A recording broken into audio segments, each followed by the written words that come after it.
अहिले पनि धेरै मान्छेले हामीले गरे हुन्। रवि लामिछाने पक्राउमा पनि त्यसरी नै विवाद भयो है। नेपाल प्रहरीले चाहिँ यस्तो भयो, विवाद भन्दा पनि विवाद गराउने काम भयो भन्नु न त प्रहरीले गर्ने काम गरे हो नि त, अरू के गरेको छ? प्रहरीले चाहिँ व्यक्तिलाई पक्रिँदाखेरिमा तिम्रो अन्तिम इच्छा के छ भनेर त्यो त अब त्यो विषय अर्कै हो। अब त्यो कसरी ट्विस्ट भएर आयो मलाई थाहा छैन। ट्विस्ट होइन, तपाईँको प्रहरी अधिकारीले सोध्नु भएको चाहिँ तपाईँको अन्तिम इच्छा के छ भनेर। यस्तो लाग्छ उहाँलाई चाहिँ राति पक्रिँदैछ, त्यस्तो होइन, त्यस्तो लगेको चाहिँ मृत्युदण्ड त्यस्तो गर्ला अहिले, त्यस्तो गर्ला अहिले पुलिसले त्यसो गर्ला नगर्न पर्ने। तपाईँको अनुहार देख्दा त्यस्तो लाग्दैन क्या? होइन, मेरो त्यो पुलिसले गरे होइन।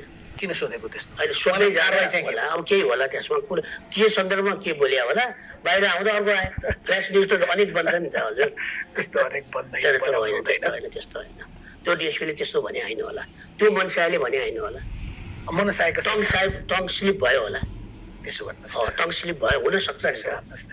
होइन, त्यो हुन सक्ला, मेरो प्रहरी अधिकारीको टङ स्लिप भयो हुन सक्ला, तर त्यस्तो गलत इन्टेन्सनले त्यो भनेको हुँदैन भने मेरो भनाइ। तर उहाँहरूले के भन्नुभएको छ भने सोमबारबाट मात्रै अदालत खुल्दै थियो। नेपालको प्रहरी चाहिँ अचम्मको छ, उसलाई मन लाग्यो भने चाहिँ अदालतबाट निर्णय नआउँदै पक्रिन पुग्छ, उसलाई मन लागेन भने चाहिँ आफ्नो नाकै मुनि सभासदको फुली लाएर हिँडेकालाई पनि देख्दैन। यस्तो नि त, त्योभन्दा अगाडि अघि यहाँले सोध्नु भने दुर्गा प्रसाद नाकै मुनिबाट भाग्यो भनेर हामीलाई लागिरहेको छ नि।